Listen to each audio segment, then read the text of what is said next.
questions into the live chat on the side, and our moderators will screen them and determine if they're good enough to go onto the screen. But I think we can go ahead and get started here. It's right around 9 o'clock, so I want to thank everyone for tuning in again. This is our 4th episode of this kind of freaky show that I came up with about a week ago, where basically I just sit around and talk USF football and people watch me, and everyone loves it right now. So most of you guys know me. I'm Chad Birger, a.k.a. the sideline buddy for KWSN radio broadcast. What we're going to do today is talk a little bit of USF football with our good friend Matt Zimmer. Matt is a writer for the Argus Leader, has been doing that for how many years, Matt? 17. 17, and he covered USF for about 10 to 12 of those years, somewhere in that range. 9 or 10 pretty, definitively, and now, kind of partially, sort of however I can. I mean, I still, kind of try to keep tabs on them as much as I can, but obviously not the same as I did back when we had a full-sized sports staff in the glory days. Right. So one of the things that Matt always does at the end of the season, and you started doing this back when you covered, the NSIC and probably even before then, at the end of the season, you used to do like an all-Zim team that would kind of take the best players at every position. It's kind of like an all-pro team for the NFL, and so tonight that's kind of our topic, is taking a look at the all-Zim team, if you will, of USF football. And so we're going to look at the best players by position in USF history. So we kind of broke it down by position. I think we're going to probably start with the easiest 2 positions. I didn't even put them on my initial list that I sent to Matt. But the first 2 positions we'll start off with are punter and kicker. So I don't know, it's kind of a no-brainer for me as far as punter and kicker go, but I'll go ahead and let you start, Matt, with who you think are the best all-time punters and kickers in USF history. Well, I think Braden Weeking's a pretty obvious slam dunk at kicker. Best kicker USF has had, one of the best kickers we've seen in the Division II NSIC era, and I thought he'd get a chance at the next level. For whatever reason, that didn't quite work out for him, but I mean, incredible leg, good athlete, great kid.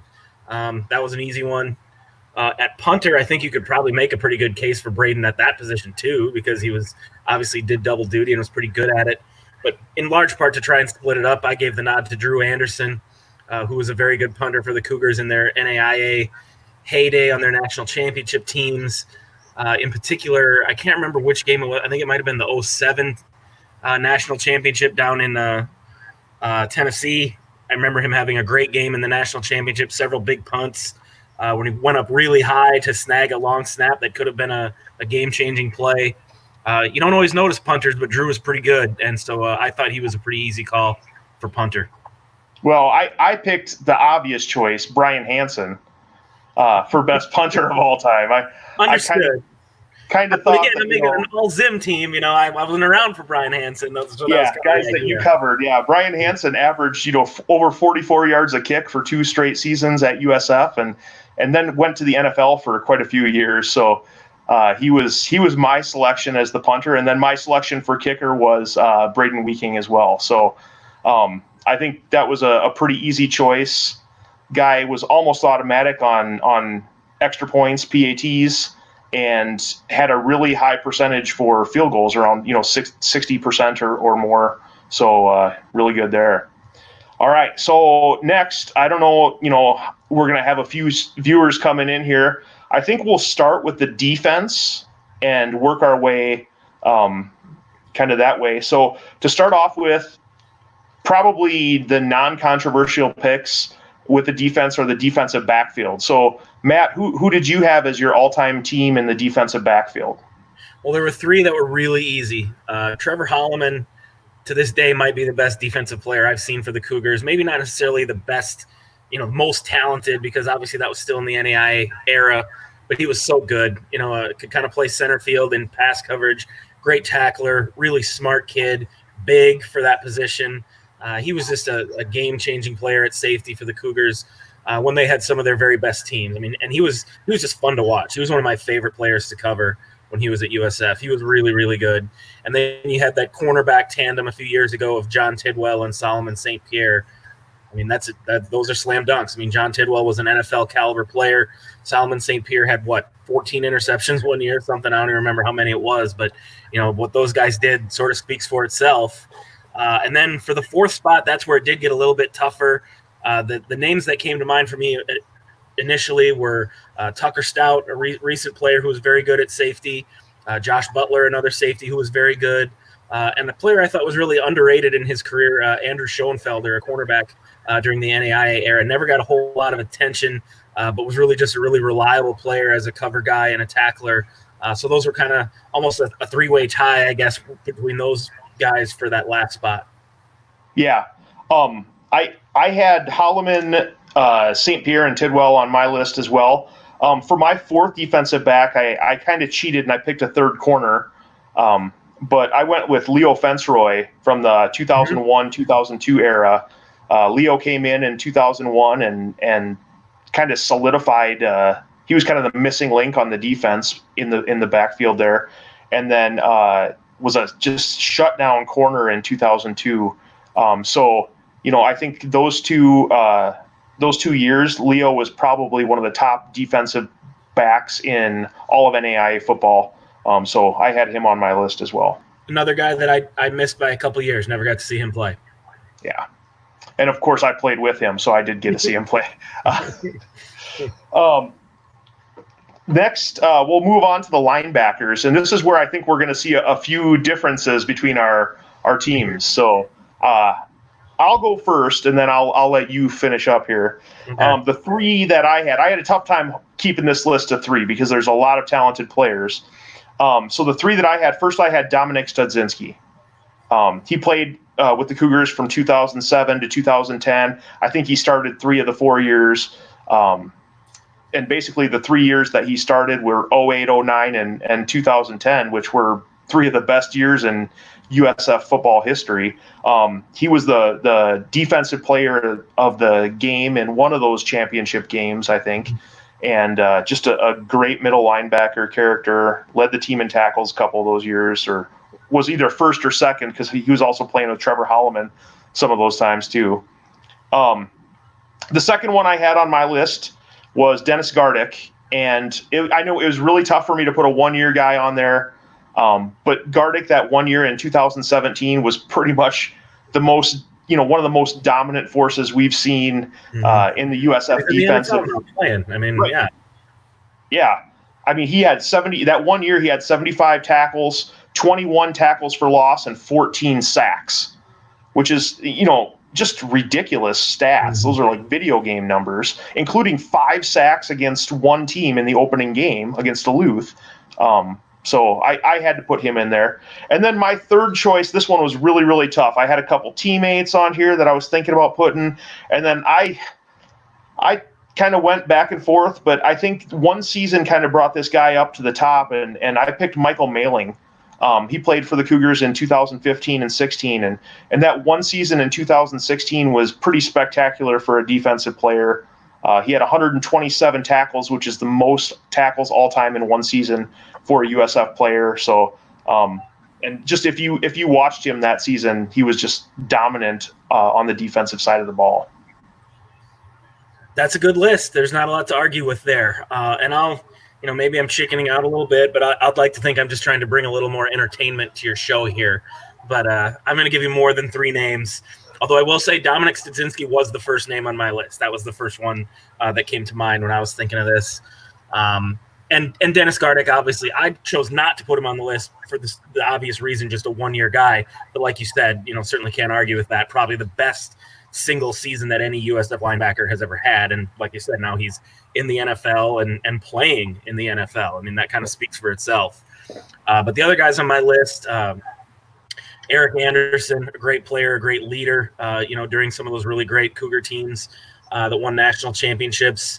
Marlon Lobon and Demetrius Washington are almost kind of you put them in as a pair almost. Those two guys were inseparable as friends, but really, really good players who had long careers. Marlon played professional football for a long time after that.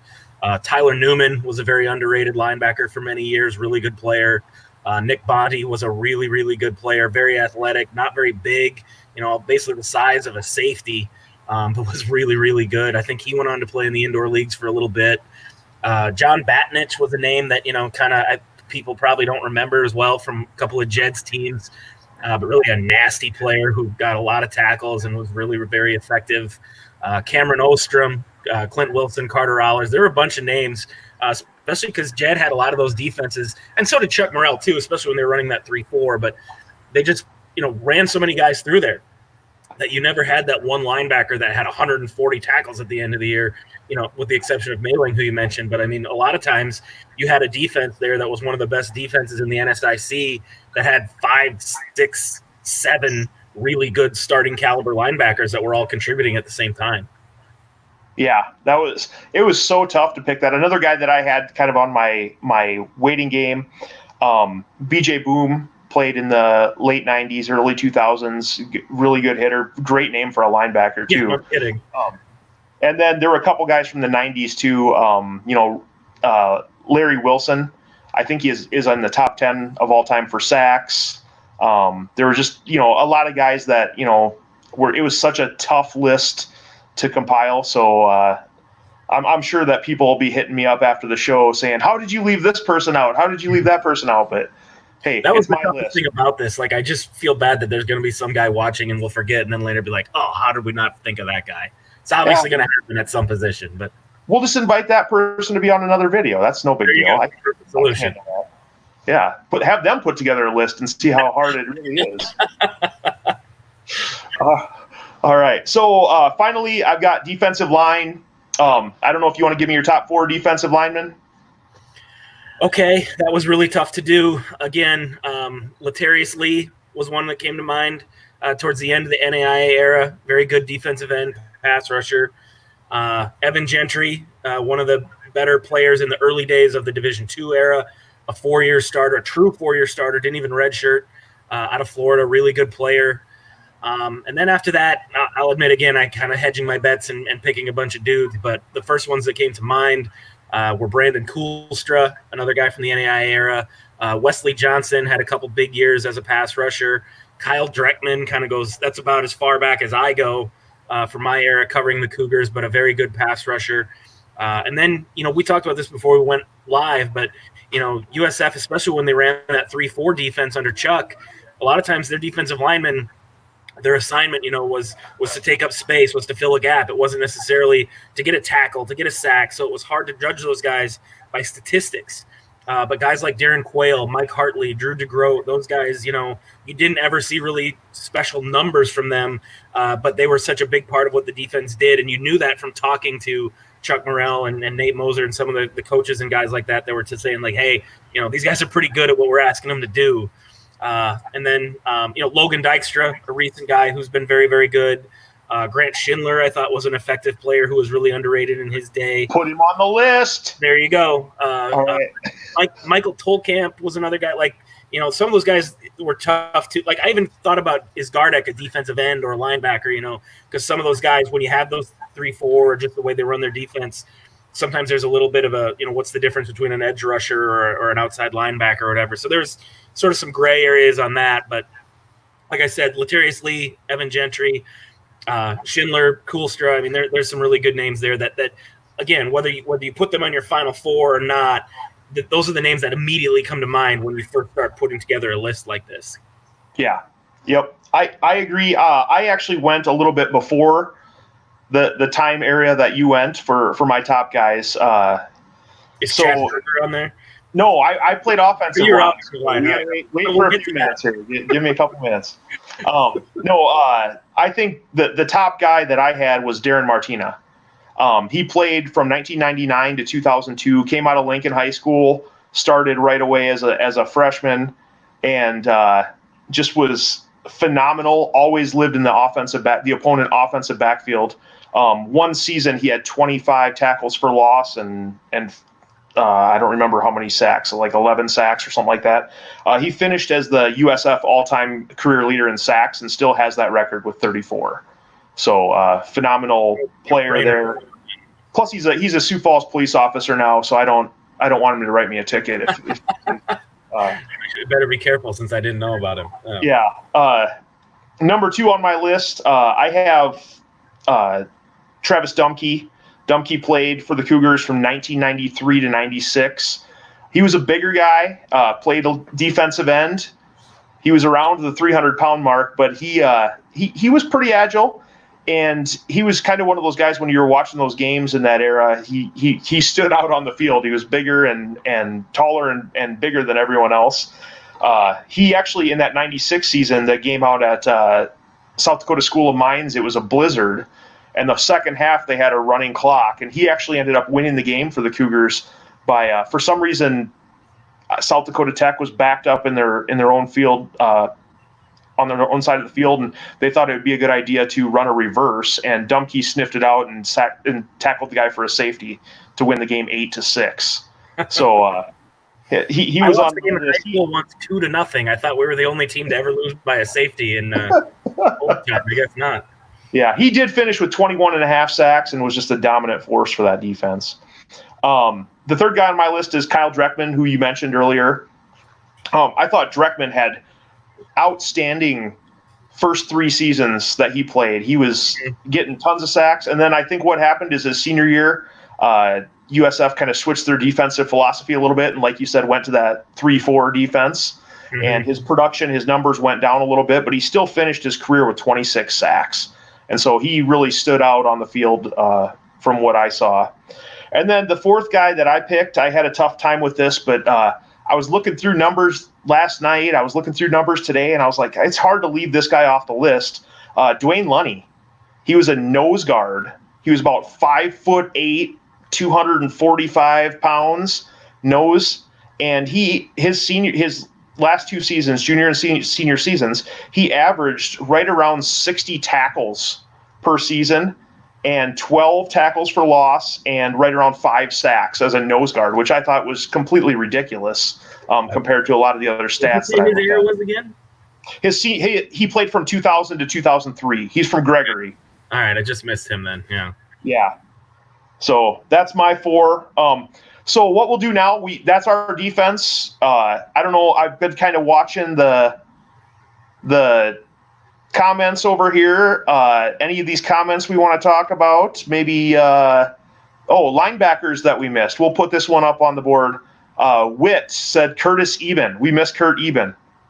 He was kind of after the BJ Boom era, so more like the 2002, 2003 era. A great middle linebacker, a really good guy to have on that list. Someone here kind of was heckling you a little bit, so that's Witt again. When you were talking about the defensive backs, he said Shoney. Oh hell no! So apparently he disagrees with that one. Anyone else commenting out here?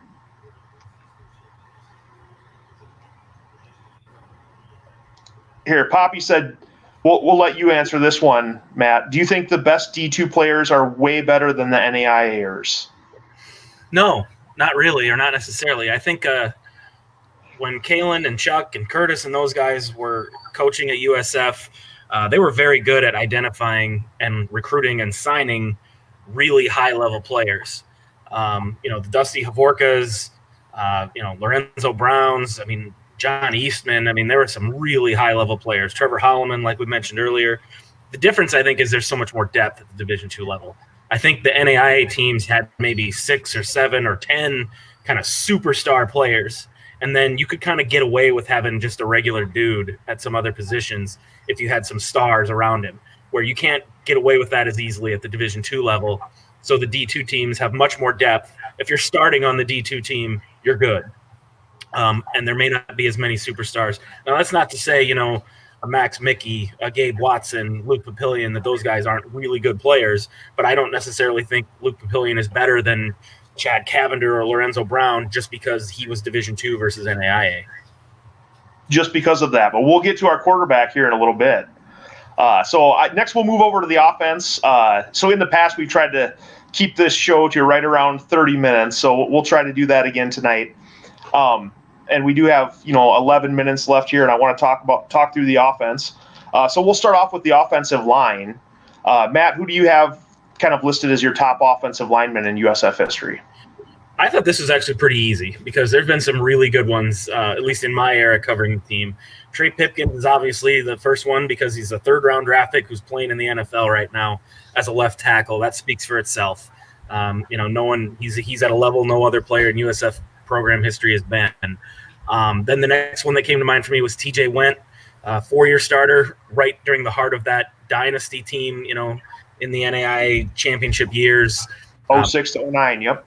Yeah. Played guard. So, I mean, if he was super great, you'd think he would have been a center or a tackle, but I'll let it slide for that. He wasn't that tall. I mean, maybe that's why, yeah. Right, I know. But I'm just kind of giving TJ a hard time. But very, very good player, very consistent for 4 years, and was a fun guy to cover. I thought Kyle Stout belonged on the list. I believe he played left tackle. Maybe he's right tackle. I can't even remember. But was a very good player. I think at least a 3-year starter, 2-year starter. Was very effective. Was never, a real flashy guy or a guy who talked much, but was just really, really good. I remember when they recruited him, I remember being told, like, hey, we really think we got a dude here. And they turned out to be right about that one. He was very solid for a long time. Antonio Green, I think, was a pretty obvious selection. He was very, very good. Thought he'd get a chance maybe at the next level. But just big, physical, athletic, the kind of dude that's one example where maybe you didn't see guys like that at the NAIA level. I mean, he was a real special player for them to have. And for the 5th spot, we talked about it before we went live. I feel like I should at least give a shout out to Sean Flanagan. Another just a 1-year guy, very dominant, in particular saved his best for the postseason that year, was totally dominant during their playoff run. Probably should have been the MVP of the national championship game. I don't know if a tackle has ever done that, but he was so dominant in that game. And I remember afterwards the coaches and the offensive players talking about how he had just been manhandling people that whole game. This is a guy who used to play at the University of Oregon, so obviously that's a pretty high-level player. But because he was only a 1-year guy, I gave the nod for that last spot to Casey Peters, who was another 4-year starter, played center, played tackle, was a leader, a really, really smart guy. I know Jed loved him. Just a guy who I felt like, maybe was never the star of the offensive line, but was very good for 4 straight years. Yeah. Casey started at all 5 positions on the offensive line during his career at USF. I didn't know that, but I'm not surprised to hear it. Yeah. Very, very good. So I also had Pipkins and Green and Went on my list. I think they're all no-brainers. I had a couple other guys that you didn't mention. The first one is a guy who just went into the USF Hall of Fame this past year, Andy Harold. Andy Harold played for the Cougars in 1995 and 96 during that dominant run. And he was probably the best offensive lineman of that era. I still remember I played high school with Ryan Rollinger, and I was talking to him, and I was like, how's it going? And he's like, well, at scout team defense, I'll go in at defensive end sometimes, and I'll go up against Andy Harold, and he'll let me think that I'm, speeding around the edge, and all of a sudden he'll just give me a big club in the back of the shoulder pads and just knock me to the ground and just destroy. He actually did that to guys in games too. He was just so much bigger and stronger than everyone else, and just a dominant guy on that offensive line. The other guy that I have on my list, I'm probably biased in this case, but I don't care. Brad Lupkus. I played with Brad Lupkus. For 3 years, he started at, I think, every position on the offensive line except for center. But he just had a great career, was a All-American type guy, phenomenal athlete, and, put on a bunch of weight and played offensive line and was really good at it. So that's my list for offensive line. I don't think we have any controversial opinions here. The chat doesn't seem to be firing up over on the side there. So no one's saying, oh, Chad Berger should be on the list. You left off Chad Berger. I don't know. Disappointing there. Might have to see who I invite to these things in the future. All right, next we'll go to tight end. You said earlier that was a tough one for you. I think it was not that tough, but I'll let you go ahead and say who you had for your tight end. I thought, and this is, again, this might be a position where you're forgetting somebody because USF's use of the tight end has kind of ebbed and flowed over the years. There have been some good ones that maybe they just didn't use that much, and so that has played a part. But the 3 that came to mind for me were Austin Van Hove, Clint Sig, and Josiah Fenceroy. And I went with Josiah Fenceroy. I thought he was the most athletic, the most versatile. And, he played in that era again, kind of a championship, some of those NAIA teams. I believe he got into camp with the Minnesota Vikings out of college, got a shot at the next level. He was just a really, really good player. One of those guys, again, back from the NAIA era where you were kind of like, how's this guy playing in the NAIA? He's another one of those dudes that, and I know, maybe the relationship to, what was his brother's name again? I forgot. You said it earlier. Yeah, I think it was his cousin. It was Leo. Yeah. Right, yeah. So that probably played into it. But still, he was really, really good, and so he was ultimately my choice. Yeah. If Josiah's on here tonight, I hope he starts piping in some comments, because he's been hitting me up for the last 3 or 4 days on Twitter trying to get me to do he wanted me to do first, second, and third team list. If I'd have known that, I wouldn't have picked him. Tell him that. Oh. Just kidding. So the names that you mentioned also came up for me: Clint Sig, Austin Van Hove, and Josiah. I also thought, maybe Jeremy Gardner from back in the '96 era. A guy I played with, Jeremy Clausen, was just a phenomenal athlete. But then I started looking at numbers, and Fenceroy's numbers were just so much further ahead of the pack, so it was hard to go against him. He's still, I think, either on or just out of the top 10 for all-time receptions and receiving yards, and that includes all the great wide receivers and running backs. Right, yeah. Yeah. I think he finished with like almost 500 more receiving yards than Van Hove, and Van Hove was a phenomenal receiver. So I had to pick Fenceroy. Plus, he had that one really important catch in 2007, so that was a big deal. Yep. All right. So now we're going to get down to the nitty gritty. This is where it might get a little controversial. Wide receiver. Are we picking? How many are we picking? 2 or 3? We're picking 2. Okay. If we pick 3, I think it's pretty easy. We're only picking 2 here. I still don't think it is, because I think mine might be a little controversial. Okay. Number 1, Dusty Havorka. That's a slam dunk. Okay, I agree. All-time leader in every stat, and wasn't just the numbers. I mean, passed the eyeball test. Very smart player, very strong physical player, a good leader who obviously went on to become a coach. That's an easy one. I'm not including Kalen DeBoer because, again, this is the all-Zim team, so he's not in my era. So that excludes him from my list. But still, I felt like it was tough narrowing it down because the next – there's a ton of them, obviously. But the next ones that kind of, I guess I was weighing were John Ryan, Carrington Hanna, and Josh Angulo. And I think I'd probably go Carrington Hanna, number 2. Even though I know he spent much of his career at quarterback, some of that was out of necessity.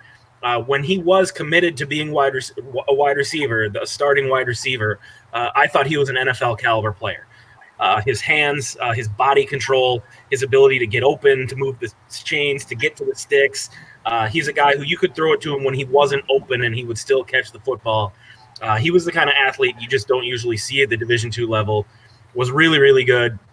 And not that it necessarily affects how good of a receiver he was, but also when they did ask him to play quarterback, he was really good at that too. I mean, he was one of the most special players that USF has had in the era that I've watched them. So I felt like I had to give him the slight nod at number 2 over Josh Angulo and John Ryan. I know John Ryan won a National Player of the Year award, so it feels kind of weird not to include him on the list. But I will say, nothing against John Ryan, I thought John Eastman should have won the National Player of the Year award that year. John Ryan was still a very good player, had 25 touchdown catches that year, and had a great career. But I just feel like Dusty, Carrington, and Josh Angulo, who never quite put up the numbers for a couple different reasons, but I thought Josh Angulo, if you're going just by kind of like who was the more talented player, the better player, I thought Josh was really good. Just sort of the abilities that he had, going to get the football. Again, another guy, great body control, great hands and ability to get open. Didn't necessarily have to be that burner to beat guys. He was really good and really fun to watch. So I've got it: Dusty, Carrington, Angulo, and John Ryan. All right. It looks like we just had someone comment here that Jeremiah Oates was also underrated. I forgot about him, and that's another good one. Yeah, I don't think I'd put him over those 4, but very good career. Right. Yeah, I'm right with you. I had Kalen. I had a tough time choosing between Kalen and John Ryan. Those were my 2 and 3 right there. I was looking at numbers. I just remember back in '96, Kalen caught, I think it was 99 balls or something like that, something ridiculous video game type number. But his yards per catch were just so low. I mean, compared to the other guys on the list. Havorka obviously number 1, but I picked John Ryan as my number 2 wide receiver. Just based off of stats, career, National Player of the Year. Plus, I'm going to go ahead and send him a link to this video later, and we'll see who he sends birthday cards to this next year. I already had, what was it, 10 years ago about that he won the National Player of the Year award? Yeah, I think it was. 2010. That year I wrote a couple of times. I was like, look, dude, you're great, but I thought John Eastman should have been the National Player of the Year. And so many people, like from Watertown, were mad at me. Some of his own teammates were mad at me. And I never talked to John himself about it, but someone told me, like, he's actually not that mad at you. He thinks it's okay. I'm like, so I don't know if that's true. Hopefully it is. Like I said, it's nothing against John, but John Eastman, we'll get to the quarterback thing in a minute, but he was amazing that year, a really good player. I thought he deserved the nod just slightly over John Ryan that year. Yeah, I agree. All right, so next up, we're going to go running back, and we're going to pick 2 running backs here. So we don't have to go traditional and pick fullback and then tailback. Right. We can go ahead and pick just the 2 best running backs that you saw. I probably am going to have different guys than you, so I'll let you go ahead and start. Right. I missed some of the better ones that I'm sure you'll get to. And I was thinking about that as I was putting together my list. But Max Mickey was my number 1. His career, and it all happened at the Division II level, I think speaks for itself. The numbers, the yards per carry his last couple of years. I mean, it was just unbelievable what a home run threat he was. It seems weird to say it because of how many great running backs they've had, but he was a pretty easy choice for me, for number 1, for the time period that I'm covering. So it was pretty easy to go with Max number 1. Number 2 was between Mike Duracek and Ryan Lohmiller, and I'd probably give a slight edge to Mike Duracek. I thought he was a little bit more versatile. He was such a physical blocker. I mean, everyone probably remembers the national championship game when he destroyed that guy that was chasing after Chad Cavender. And it was the same guy who had cocked off at the banquet the night before, and it was a big deal and everything. And that's a play about Mike Duracek that I'll never forget. He was a great player, really mean, tough, and a guy who could, carry the ball 45 times in a game if the weather sucked, and he would put the team on his back. Not to say Ryan Lohmiller couldn't do that too. He was really, really good.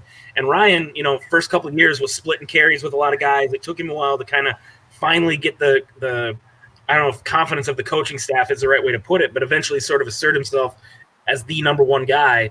But once he did, he was really, really good too. So those are my top 3. Okay. I think those are 3 really, really good choices. There's also a guy that plays now named Gabe Watson. Yeah.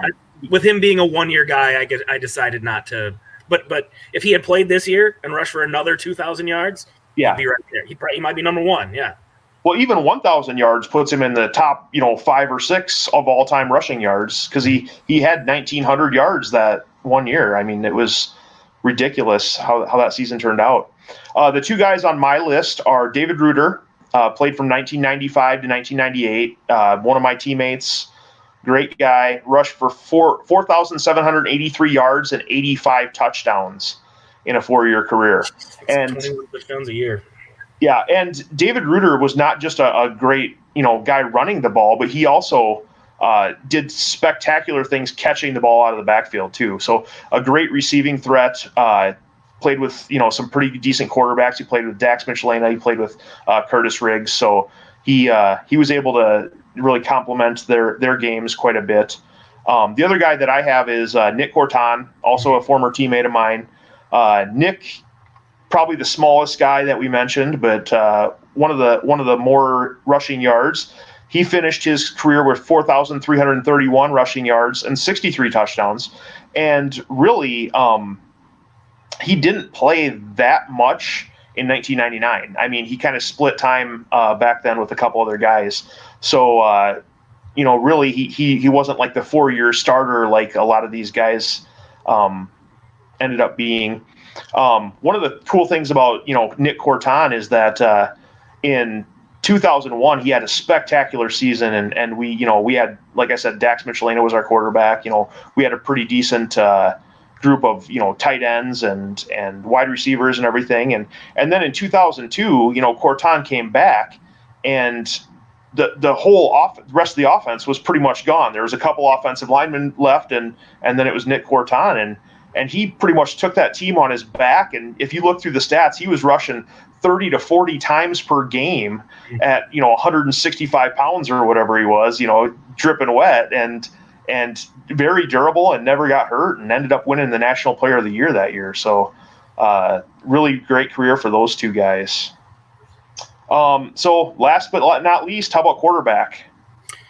29-0, 2 national championships, National Player of the Year. It's Lorenzo Brown. It's easy. All right. Well, I'm going to disagree.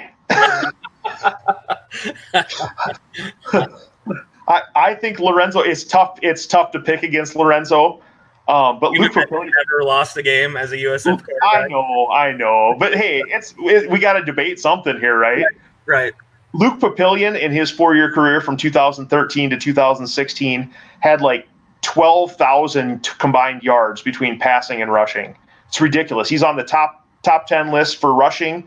He's I think he's number 1 for all-time passing yards. He threw the second most touchdowns in program history, behind only Curtis Riggs.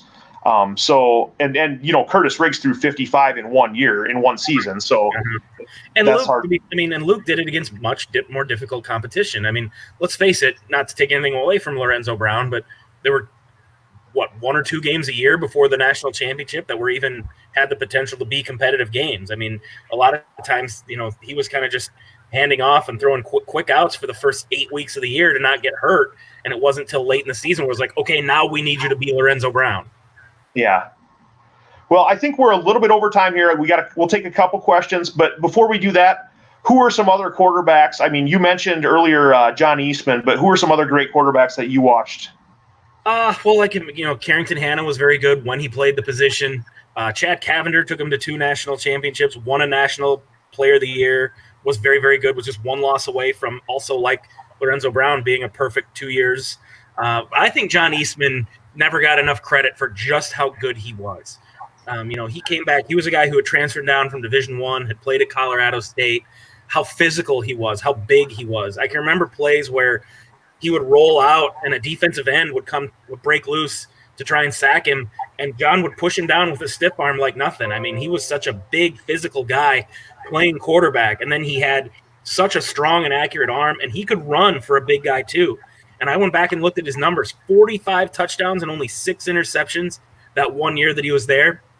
And you may remember Jed was trying like hell to get him another year of eligibility to bring him back 1 more year. And if he'd have got that, he might very well, it'd be a lot harder to leave him off this list if he'd have been there for 2 years, because he might be, if you're talking about just pure talent and ability, he might be the best quarterback that's ever played at USF.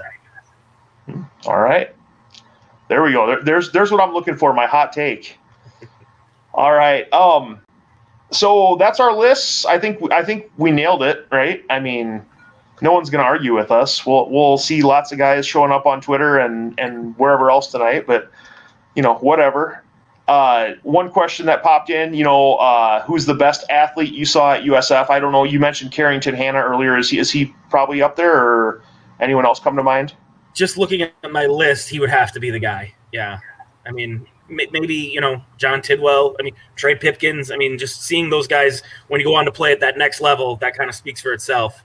But Carrington, it was, watching the things that he was able to do on a football field at multiple positions. Like I said, it was kind of one of those deals where it's like, how'd they get this guy? Right. Yeah. All right. Well, I don't know. Let's see if any other hot takes are coming in here. I don't see any. Another name we should have mentioned that I forgot, Nephi Garcia. Great career. Yeah. Forgot about him. Yes, he did. Wouldn't put him on my top 3 with those other 3 guys, but had a great career. I agree with that. All right. Well, thanks, Matt. Thank you so much for joining us tonight. This is probably not how you typically spend, an hour or whatever on a Friday night, but weird times we're living in right now, so we'll make do. And it was kind of fun, and I really enjoyed having you on the show.